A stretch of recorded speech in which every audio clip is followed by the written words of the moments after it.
intro.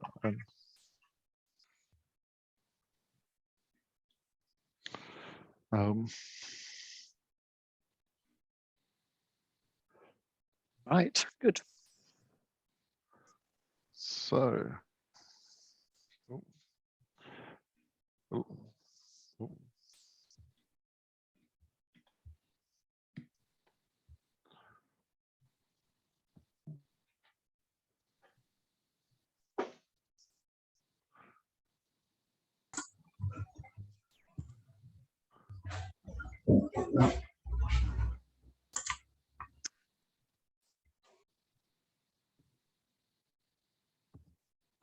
Okay, we'll just let a few people join. And while we're doing that, I just want to say we're going to have a quick 2-week break so that people can go skiing and enjoy the spring weather. And then hopefully we'll be back, and we've got plans right the way through to the summer at least, if not right the way through to Christmas for speakers, which is really good. So today we're joined by Caterina. Caterina, I've known for quite a while through Vimero and open microscopy. And she's now based in the University of Massachusetts Medical School, and is a Chan Zuckerberg Initiative imaging scientist, specializing in all sorts of areas, but open formats and reproducibility, I guess, in microscopy is what she's going to talk to us today about. So, and I hand over to you. You'll do a better introduction of yourself than me. Hi, and I'm going to start sharing my screen, and let me know if everything works as expected and everybody can hear me. Perfect. Perfect. So hi, yeah, my name is Caterina Strambio-De-Castillia, and I am really lucky to have to be funded to do really what I wanted to do when I grow up by the Chan Zuckerberg Initiative. I was a cell biologist. I am a cell biologist by training. Once a cell biologist, always a cell biologist. I trained with Gunther Blobel at Rockefeller University and started using the first confocals when they first came out in the mid-90s, and soon realized that there is, you can take these amazing images, but then you have to really figure out what to do with the data, and got into, got more and more interested in how do we make sure that these images are acquired with the best quality. They actually say, they are able to actually allow us to answer the questions we want to ask, and that we can document what was done so that other people can do it again, including ourselves, a few months later. And so all of this led to me getting involved with initially the open microscopy environment, like going to their meetings and and really liking what they were trying to do. And then more recently, fast forward, I started working with the 4D Nucleome Initiative funded by the NIH to be able to allow the documentation of imaging experiments so that they could be integrated with omics experiments for dissecting the structure and function of the nucleus. Then bioimaging North America, and then more recently, Quareblimi. So this is really work that it's really community driven, and I'm really happy about this. There is really a large number of people. I'm here, this is my name, but I am really working with a whole lot of people, everybody really contributing to this work to try to improve the quality and the reproducibility and the ability to share imaging data. So a couple of weeks ago here, there was a talk by Matthew Hartley. So I'm a little bit, he gave a great talk. So I thought his format was great, so I'm using it. So why do we need to do this? Why do we need documentation and quality control? What do we need to do? And how, importantly, how can we do it so that we can continue doing our science and at the same time do great science? So, and at the same time, allow all the good things that come with quality and reproducibility. So in this, this talk, you'll see that I talk about documentation and quality control, as the same thing. So this actually came very much like to our way of thinking from David Grunwald and the Fordi, who is a colleague of mine at UMass and is also a colleague in Fordi Nucleum, that really could documenting the procedures that were done to ensure to calibrate your instrument and to ensure the quality of your images is really part of the documentation process for your actual data that you produce. So documentation means also recording, recording all the different aspects of what was done, including the quality control aspects. And all of this is obviously very important for, and obviously we want to be able to make sure that the data warrants a conclusion, then we can trust the data, our own data and the data of others, that reproducibility is obviously essential for the scientific endeavor. And without sufficient information, it's really difficult to reproduce.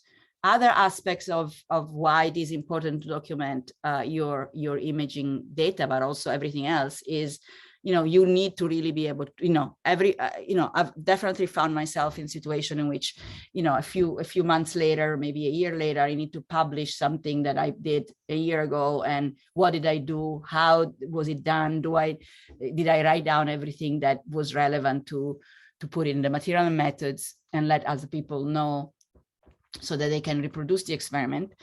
And can I actually find the data? That's all big problems, and documentation can help us with that.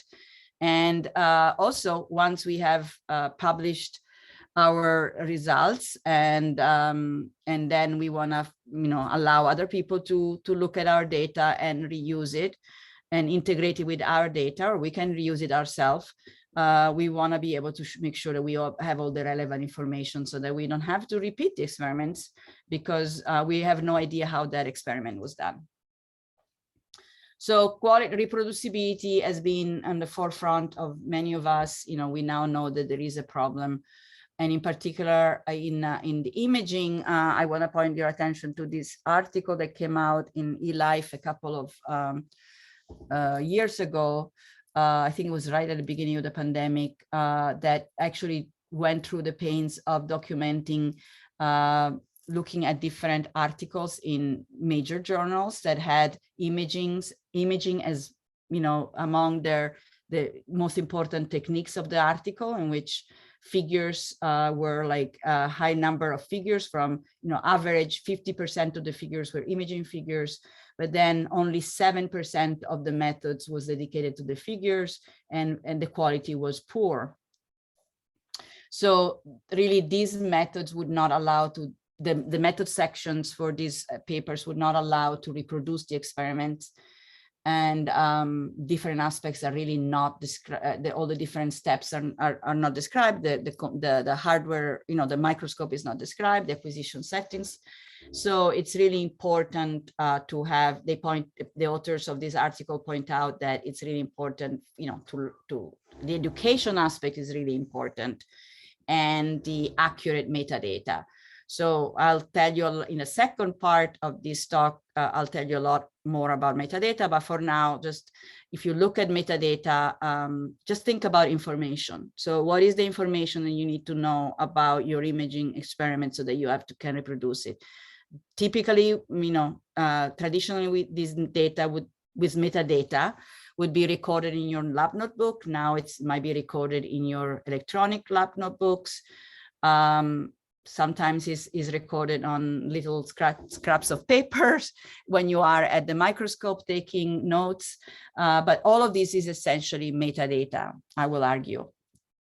And this is a slide idea that I got also from Matthew Hartley about how important it is to organize your data, and really metadata information about how your data is really essential for going from this mess in which you cannot really find anything to actually finding your, starting from your own data. And then, there is a lot of there is a lot of concerns that people have about if I, so metadata is important for sharing value, for scientific value, which I think means, the value of how much value can other people take from your data. And so putting information together with your data allows you to share it. And more papers are being published that in which in this graph comes from this publication here that indicates that more and more people are now actually publishing papers that they actually didn't produce the data for. And this means that the people that originally produced the data can get more exposure, they can get more citations, and importantly, they can continue publishing on a high impact journal, and science is accelerated. So it's really seems to be like even formal studies are showing that there is a win-win situation. But what do we need to do all of this reporting? And I'm arguing here that we need metadata, which basically means information. So what is metadata? Here, basically, there is this little cartoon that I got from this website in which metadata is basically the treasure map, the map to the treasure, the treasure being the data. So it's really like information that help you organize, find, and understand the data. And some few examples, some of them like from everyday life. A book has obviously the content of the book, but then there is all sorts of information that is actually the metadata to help us understand the content. And then a spreadsheet that, this is a financial one, but, everybody has done spreadsheet and, the names of the columns are metadata. The name of the tab is a metadata. So all of these are metadata. And then the data is essentially just the value in each of the in each of the cells. So this is something all of us use. And this name metadata might be, scary, but, in reality, it's something we do all the time. And if we go to a more familiar example of a lab notebook, and then more recently, an electronic lab notebook, a lot of the information that is interspersed in these pages and in this site, in this electronic version, is metadata. And then the lab notebook might also contain some data. But then, if we produce an image, we cannot really paste it in the lab notebook. We can sometimes link it to the electronic notebook, but a lot of times there is a lot of information. What information do we need to capture? We take notes. We try to do it as best we can, but we clearly need help both in knowing what is the relevant information and then how to efficiently record it.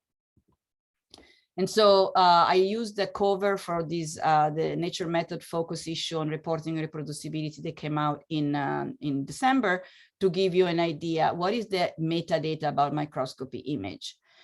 Here in this cover, which Tao Do from the Gurdon Institute is an amazing illustrator developed, was basically the idea is that really the metadata, all of these boring little boxes here, really represent important information that is essential to bring the full quality of the image to the forefront.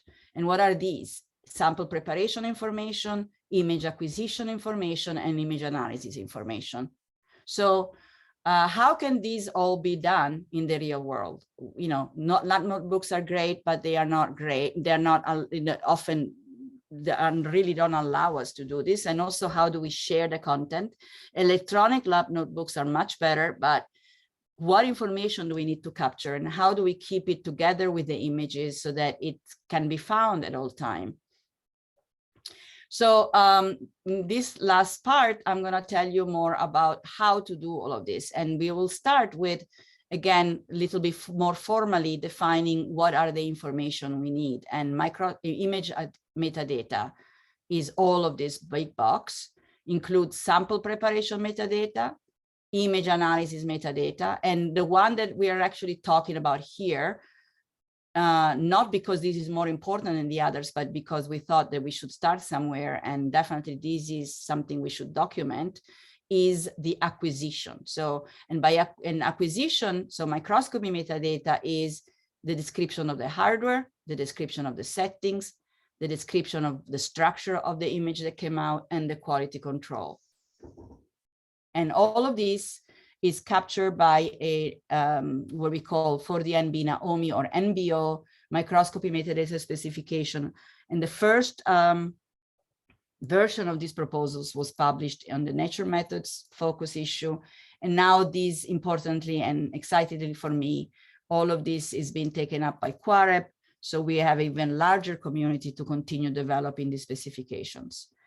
And the specification really are basically based on the idea that in order to share image data, we need 3 big bubbles, or you could call them ice cream. This could be an ice cream cone with 3 different ice cream balls of different colors and different flavors. One is, what information do we need to capture? How do we capture it, and how do we store it? And then where do we end up putting it so that it can be exchanged with others? And this goes with the idea is that, if we just leave it on our own private lab notebook, how do we share it with other people when we publish it? How do we share it with other people if we, want to share the data that's behind the publication? So the what is the first part. What information do we need to capture? And then in the second part, I'll tell you about the how. How do we, hopefully we have developed tools to try to help capture this information. And then there is the work on the Open Microscopy Environment Initiative and their next generation file formats. That is really, we're closely connected. We are not, we're closely connected with their work so that we can be sure that everything we do is compatible with what they're doing.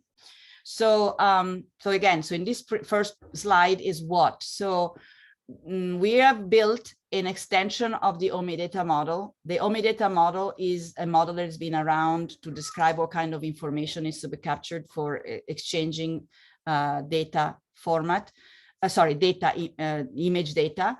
And it's the basis for the bioformats library that allows everybody to now read more than 150 different file formats and make sure that they can read them, whether or not they own the license for the software that was used to produce those images. So this is a very important, the first part, basically where we based our work from. And then we extended it to bring it more, because the last version that was released was in 2016, so we needed to update it. But also we wanted to include a couple of other features that would allow the flexibility that would make it more usable for people. So one of the level of flexibility, we call this axis of flexibility, is the guideline tiers. What do we mean by that? You have a series of fields or information you want to provide, but what is relevant for different experiments? Different experiments might require different subsets of information depending on what you want to achieve with that experiment. If you don't do any image analysis, you don't need as much information. But if you want to publish a new instrumentation and document how the whole light path was set up, you need much more information. And in between, most people do some analysis, some image analysis, a lot of it is advanced image analysis, then you'll need some more information than the minimum information, but not as much as if you would need to provide full documentation of that instrument. So ability to determine what kind of information you need to provide depending on the purpose of your experiment. Then extensions is another axis of flexibility in which, and intuitively what, basically is the idea, if you do an experiment using a wide field, you will not need to provide information about the laser scan head because you don't use it. So we then encapsulate components that have to do, with the confocal in a different extension, so people can just use the basic extension. They don't have to use an additional extension for their experiment. And then obviously this, not obviously, but another important aspect of this way of thinking of things, such as like larger and larger boxes that could be these, or like circles in this case, which are different extensions, is that if one wants to now develop a light sheet extension, because there is, we need to document experiments done with a light sheet microscope, then we can create another extension that uses some of the components that are shared, but then adds new components, new parts that need to be documented. And then the third, like flexibility axis, is about, different fields, different information might be required for reproducibility. Another one might be nice to have if we want to give additional information, for example, to help other people when we share our data. So all of this is basically, what do we need? So the NBO, the 4D NB Naomi, also for short MBO, community specification define what kind of information we need to provide. And I want to emphasize that what we published, again, what we published on Nature Methods in 2021 is just the beginning. This is just our initial proposal that we are now developing further with the community to make sure that the model, the specification really are helpful for everybody that need to use, or they are building microscopes, need to use a microscope, they are taking care of microscopes. The second part is, how do we capture this information? How do we bring this, all of this information into life and allow people to actually, use it and still continue doing experiments and not spend all of their time doing documentation? We don't want people to be in this situation. We want to be able to have people that can do this easily and move on.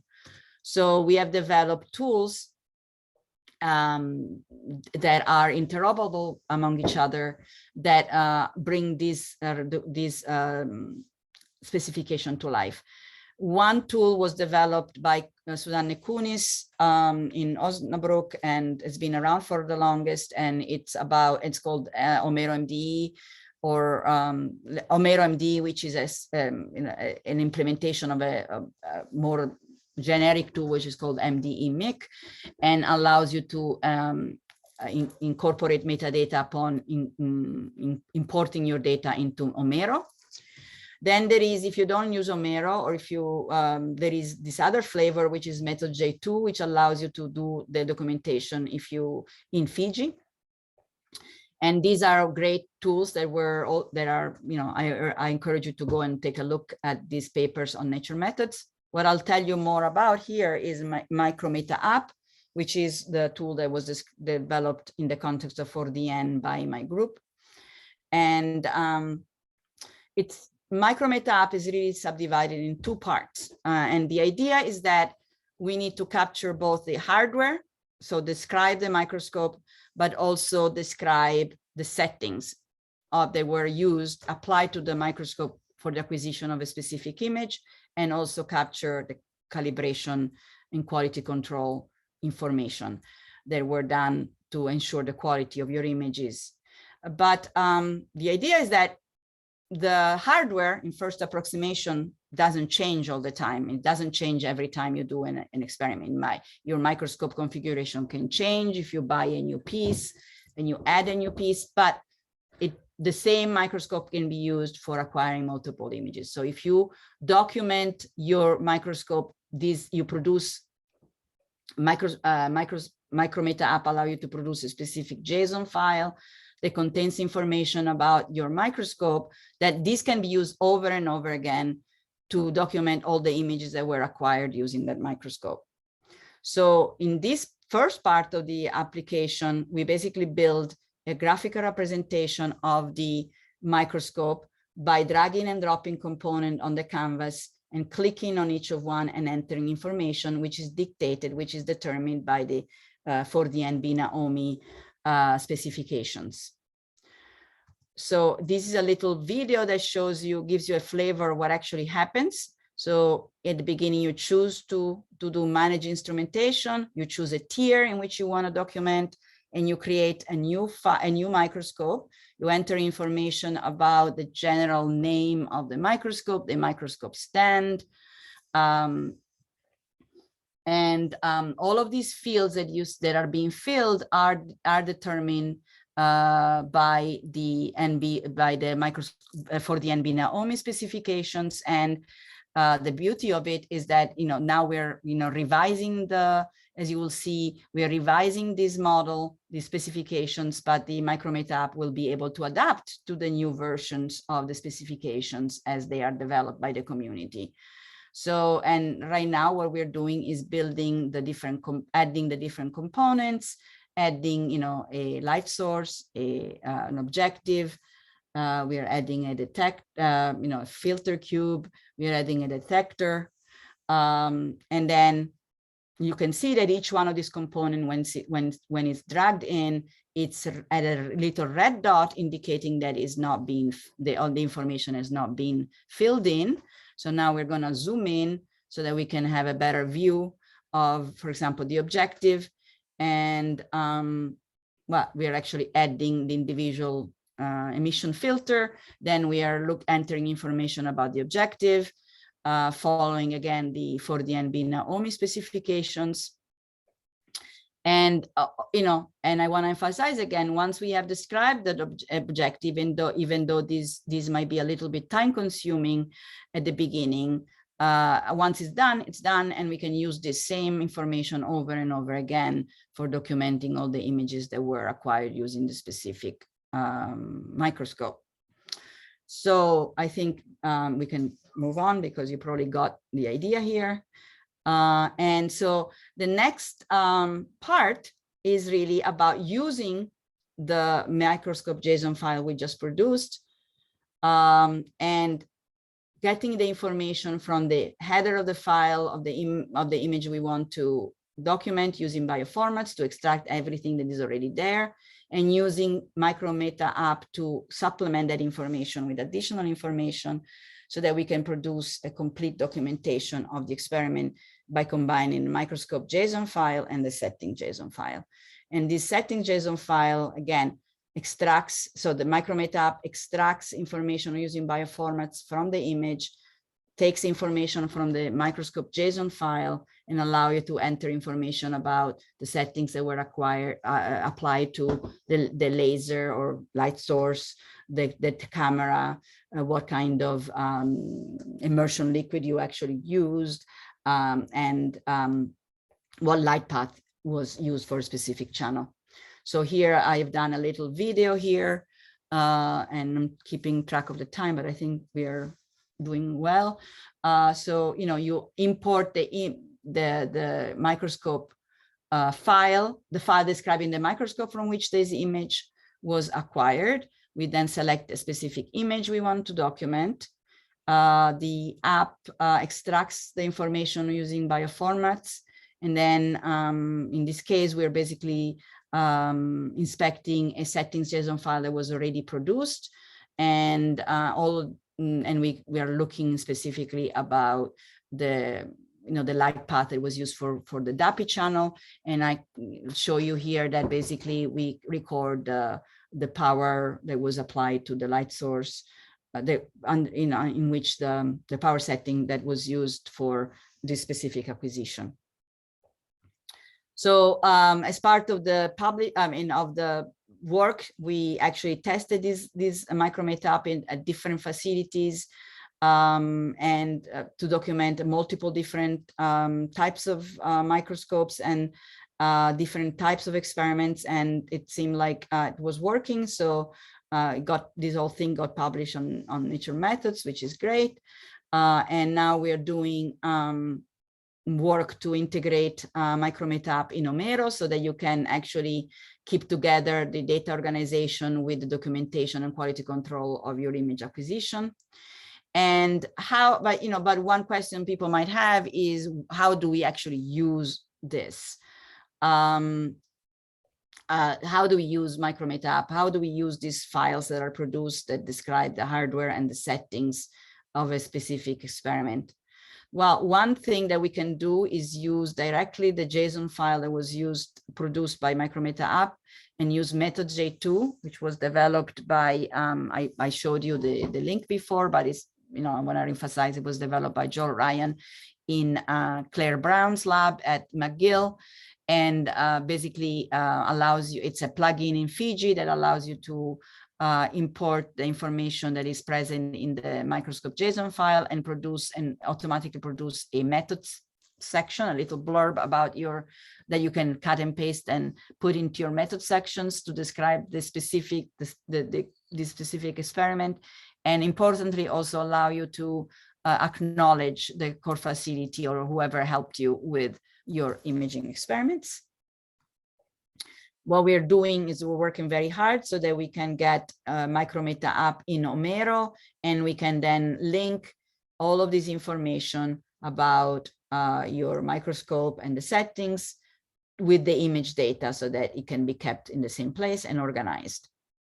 Then we are actually thinking, and this is just at the planning stage now, to work to build a database of microscopes from different core facilities so that people can actually find information about each core facility, have standardized way of describing the instrumentation at each core facility, easily find the details about each instrument, and importantly, download template files, example microscope JSON files that were used to describe similar microscopes so they can be modified, and reducing the burden of documentation by other people that need to use similar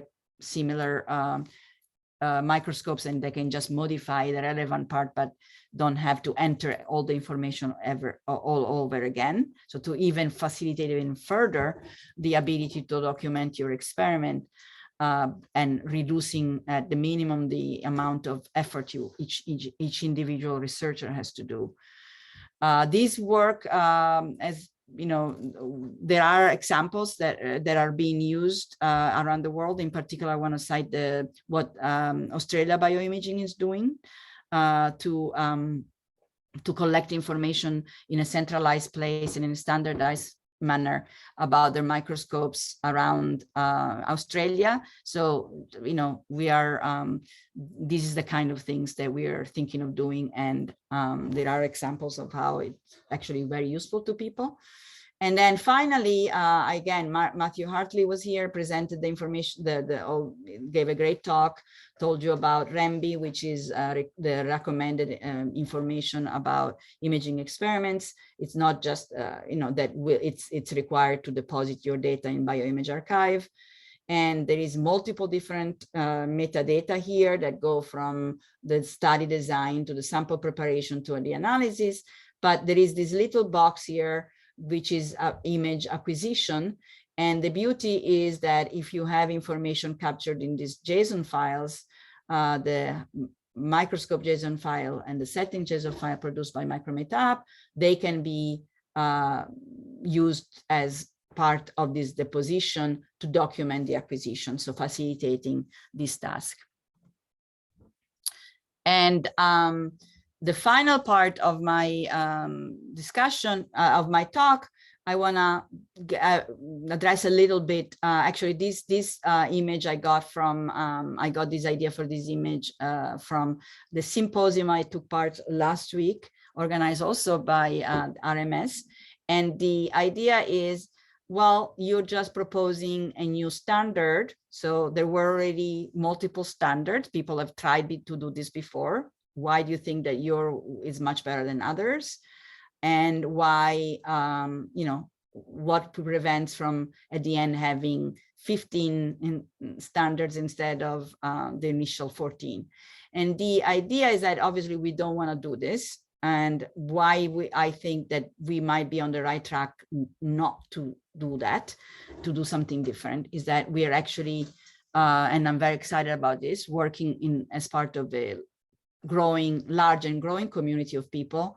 The idea is that we bring everybody to the table so that we build together a set of specifications that everybody owns, because everybody has been involved in creating.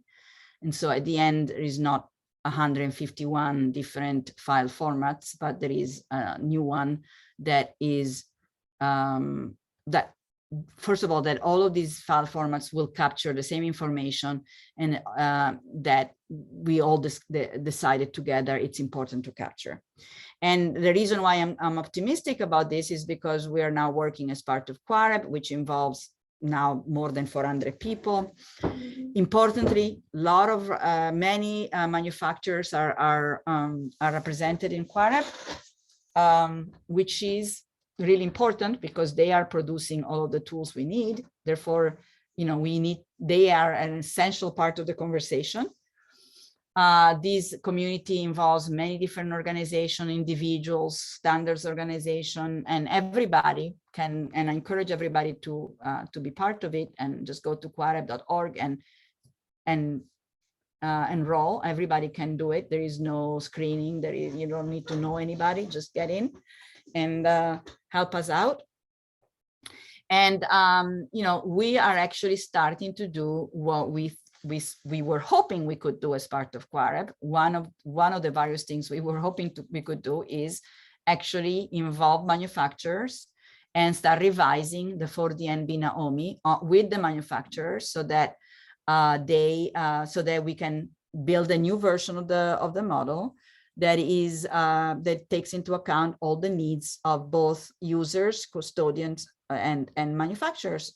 And we are doing this piece by piece. So basically, we now started with the cameras, and we have all of these different manufacturers represented. We are having literally meetings every 2 weeks, in which we go through all the different metadata fields defined by 4DNB Naomi, and revise them. Basically say, okay, this is good, this is not good, this description is not good, this should be renamed, we are missing this piece, this is not needed, and everything is on the table to be revised, so that we will have a new version that includes the input of everybody. And we are hoping that this will really lead to the fact that manufacturers will feel comfortable providing this information. And we started having, so that we can have, this is just an example that we started having, like this initial conversations with different companies saying, we now agree that we should share this information. So then this information is going to be available in the specification sheets, and it could be made available as JSON files, so they can be automatically incorporated into, for example, using MyMicrometer App. And all of this is done again, even further than just CRUK, together with other communities, to try to do all of this outreach effort and reach as many manufacturers as possible, as many members of the community as possible, so that we can really continue this work together. And so before I take questions, I want to make sure to thank everybody. And this is just a small subset of the people that were involved in all of these different communities. Of course, want to thank the university where I work, the NIH, Chan Zuckerberg for the funding, but all of these people. The OMI community, the 4DN community, all the B9 CRUK community, and I really want to thank Alex, who is the developer of MyMicrometer App, for his amazing work. And with this, I will take questions. Thanks, Caterina, for the excellent talk. What we will do is, we have a few questions already. So what we will do is we quickly do the quiz. So the link to Mentimeter, everyone, is in the chat window now. So if you can log in there, and until then, you will have some time to look over the questions. I think there are a couple of them. And yeah, till then we do the Mentimeter quiz. So let me share my screen.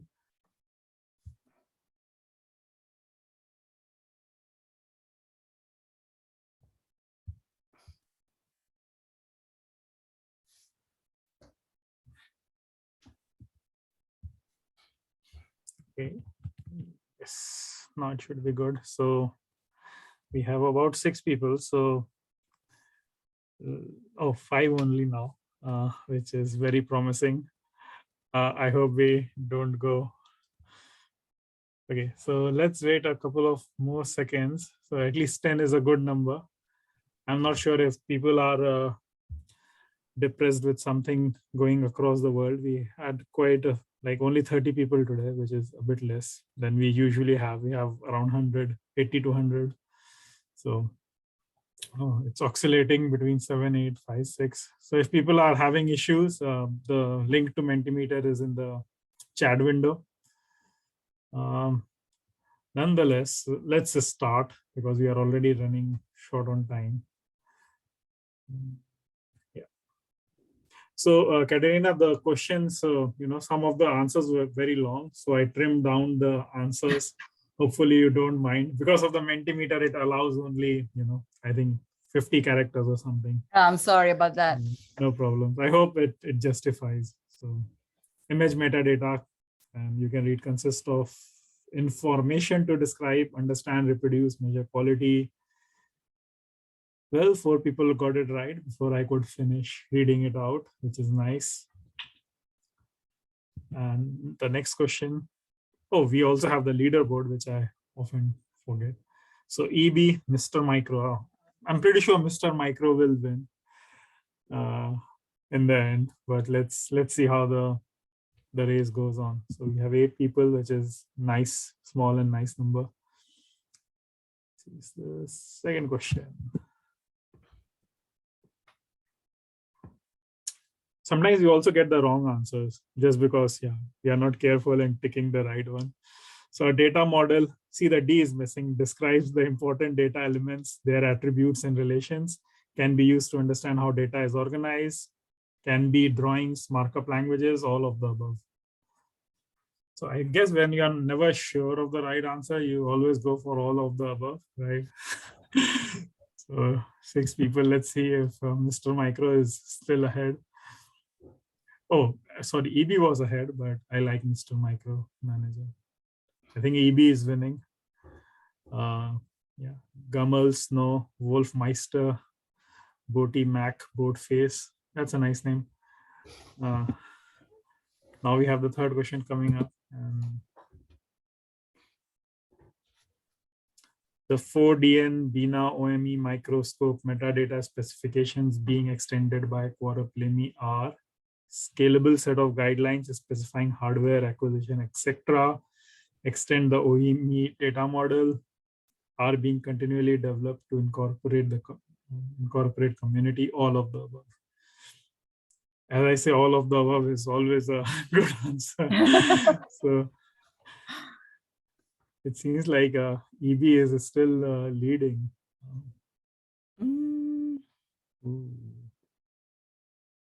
Oh, Wolfmeister has won this round, and EB, Snow, Mr. Micro are still in top 4. So second last question, and if you answer fast, you get more points, but then there are more chances of getting it wrong.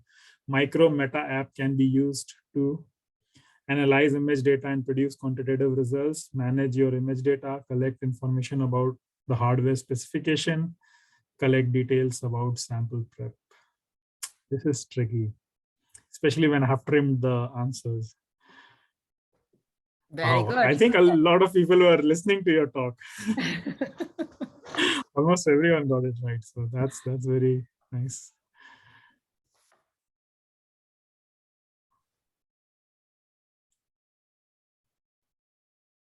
EB is still ahead. EB is still ahead, but Wolfmeister is only 50 points behind. So it might be that Wolfmeister gets ahead.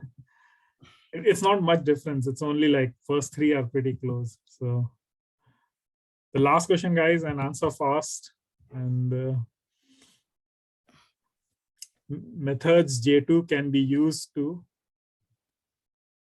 extract hardware and information, automatically write methods and acknowledgement section. That's interesting. Is a Fiji plugin, all of the above. I think there should be a paper J2, right? With just write papers for you. Yeah, well, all of the above. Yeah. Yes. All of the above is always a good answer. So any guesses, Caterina, who will be the winner? EB, Wolfmeister, Mr. Micro? EB. EB, okay. Let's see. but it could be Wolfmeister. Looks like EB is probably the winner. Let's see. In the top. Congrats, EB. You were throughout leading, and also for, yeah. So if you email Jess or any one of the organizers, we will send you a foldscope. That's what we have been giving out to all the quiz winners. And yeah, that's the end of the quiz, and thanks for participating. And now we will, if you want to tell your name, we will be happy to clap for you, EB. Until then, let's take questions. So I think what we also do is allow the audience to ask the questions themselves. So Gamal Akabani, do you want to ask the question yourself, or? But basically the question is, will HDF data structure be considered as part of OME data format? So I am not really I am very closely connected with the community that has developed the OME next generation file format, but I am not really directly involved. So they are working now on primarily testing the ZAR format. So their version of the OME and next generation file format that are actually being developed right now is OME ZAR. So we are definitely going to capture, we're going to try to make sure that all the metadata that is relevant to all of this next generation file format is going to be captured in the for the NB OME in the specification we have developed, and using the tools we're developing together.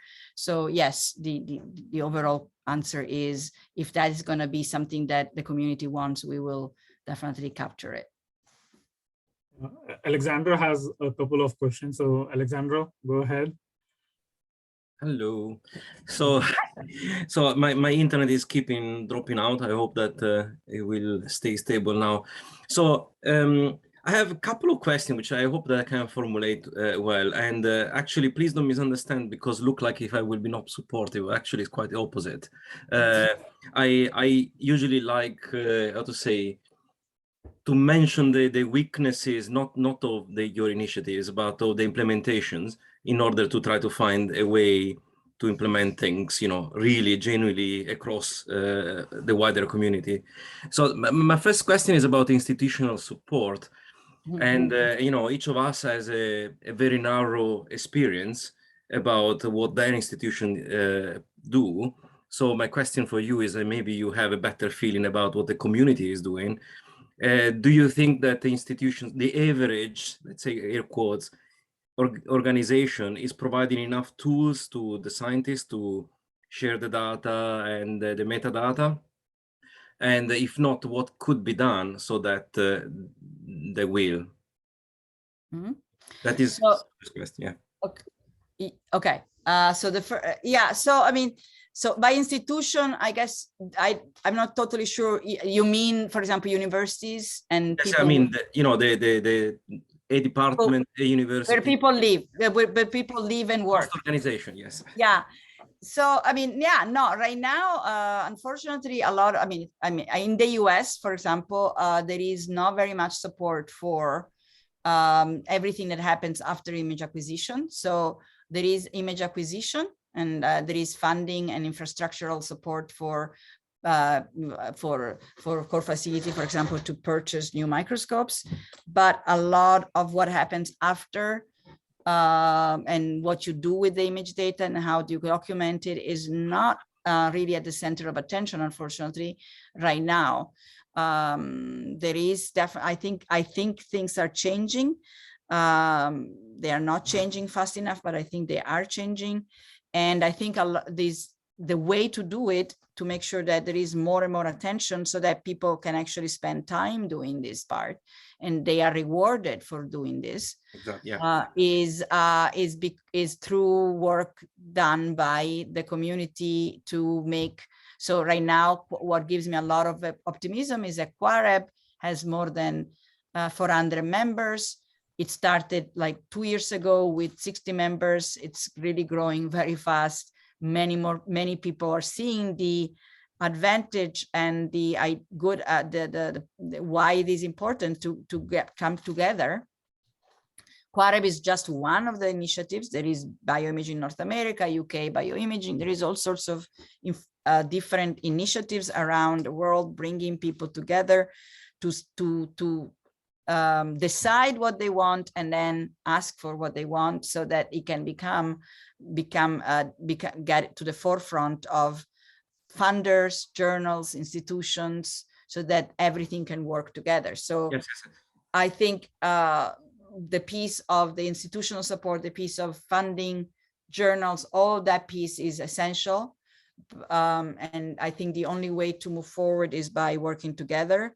And a lot of times facility managers feel very isolated.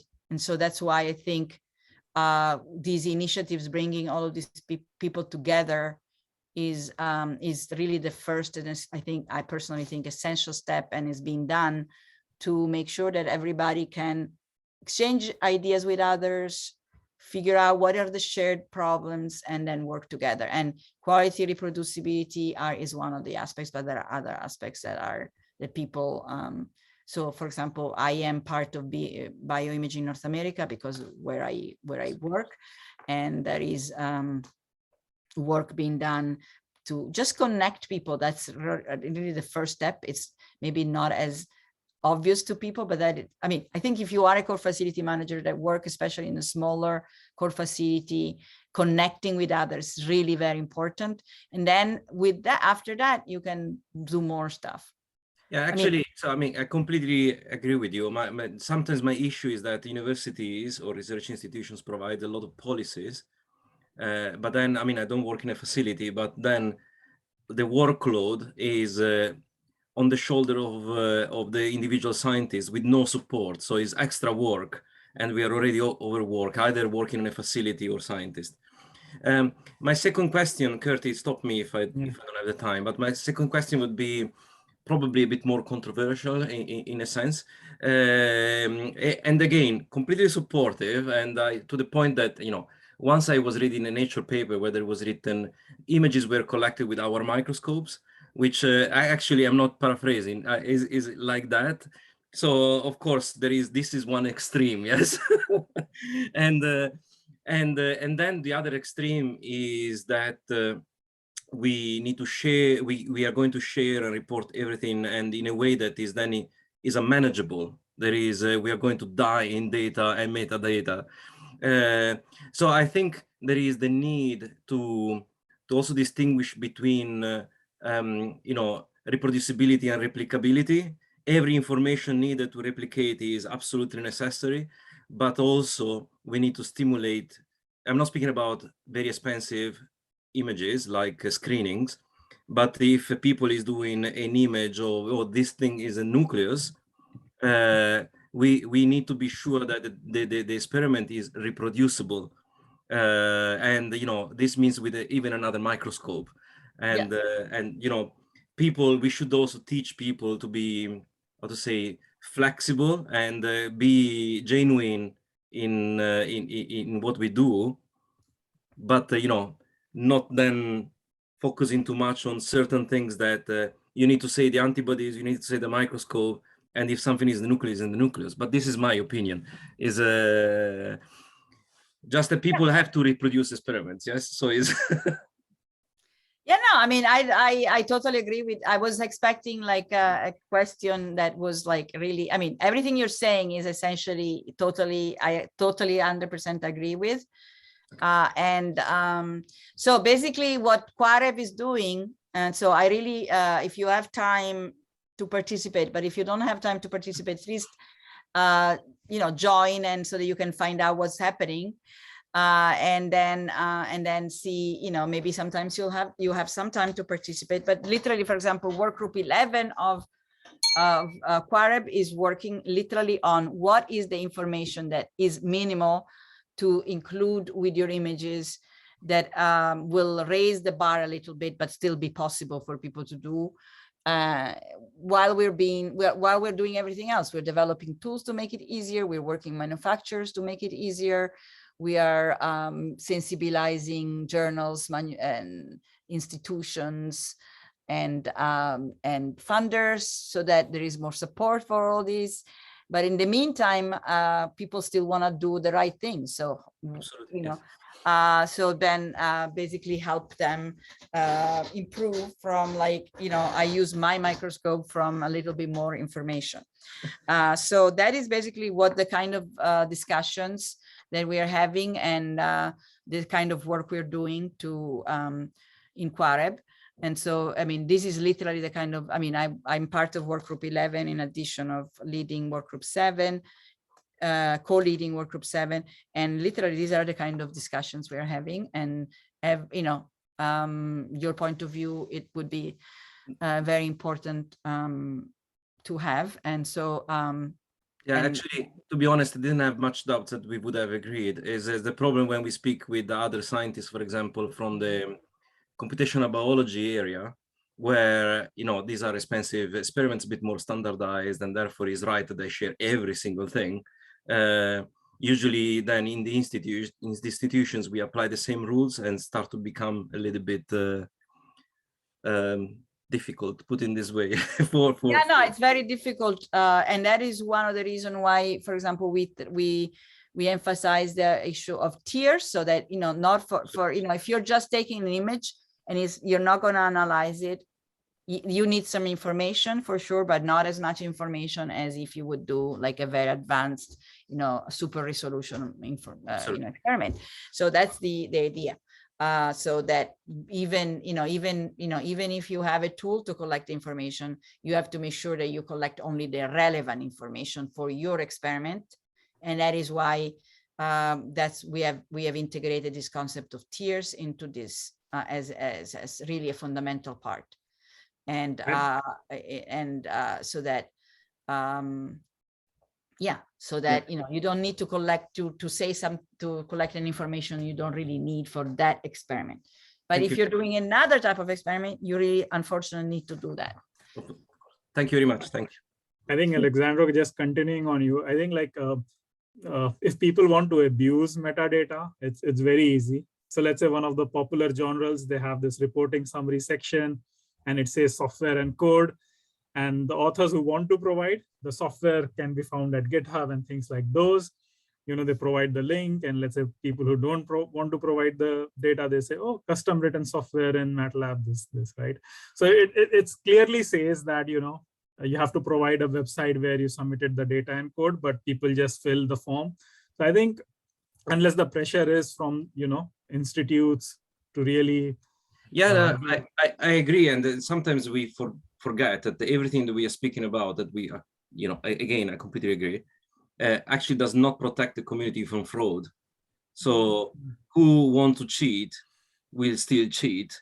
And that is a different concept. Now we are. I don't think it's cheating. It's just that some authors, because it takes a lot of effort doing all these stuff, you know, then just like, so it's added time pressure, and no one has so much time to just write proper software document, and it's so much effort. I didn't say it in a negative way again. Yeah, sorry. So sometimes it's just like, sometimes. Yeah, no, the word cheat, it might be a little bit too strong. I mean, it is too strong, but because I mean, of course there is some of that, but I think the majority is more like, you know, I just can't do it. Indeed, we are working about good practice. Yes. So yes, exactly. No, I was referring to Curti, what I was saying, that then you can make 2 more papers just in the time required to do proper documentation. One last question. Yeah. Okay. Caterina, go ahead. No, I was just going to say that one thing that we are, you know, as part of QUAREB work and BINA working on is the idea of, for example, you know, right now, you know, when you publish in many journals, there is, you know, the reviewers are not really paying too much attention to material and methods for imaging experiments. So one thing that we are, for example, thinking that we will put in our recommendations, where, you know, we're starting to put together recommendations for journals, is like, you know, make sure that the material and methods are checked. And for example, one thing that we would like to be, one of the asks we would like to have as part of this is that material and methods should not be limited. Could be like an online resource, but it shouldn't be considered like a supplemental. It should be something that people actually review, as you know, so that it is not necessarily, you don't necessarily have to take the precious space for, you know, whatever the journals needs, but it's not limited. People can put, you know, as you know, long methods, but these long methods are not just supplemental, which is often reviewers don't have time to really look into it. So this kind of thing, so that there is, for example, something like this experiment was done using my microscope in Nature wouldn't happen, because, you know, the reviewer would say, no, this is not acceptable, go back and do your homework. And the same way that people are asked to do controls, and that takes a lot of time, they would be asked to, okay, please provide more information about your experiment. You know, but it's all about rewards, you know, like make sure that people that do this have easier time, that people don't do it, and also make sure that they get a job despite the fact that they do it. You know, because a lot of times, you know, if you do the right, you know, if you take a lot of time doing these things, then maybe you don't publish as frequently, and then maybe at the end you're not rewarded. So there is all sorts of things that have to happen in parallel. The point is that doing it together, it probably is the best. I mean, to me, definitely, I definitely feel like it's the best way of doing it. So yeah, we are just about time now. So thanks everyone for joining. I just want to say, like, we are taking 2 weeks break for reasons that, with the speakers, cancellations and not finding the new replacement. So we will start the next Imaging ONEWORLD on 28th with Krishna, who is the head of computing at Southampton. So looking forward to that talk. So yeah, so it's 2 weeks break now, and see you on 28th of March. And then we have schedule up until, I guess, July, at least, if not end of the year. And we have some very fantastic speakers coming, some very popular ones also, especially on Twitter. So look out for our schedule on Imaging ONEWORLD page. So thanks for joining today. And yeah. Thank you so much. Bye-bye. Thank you all.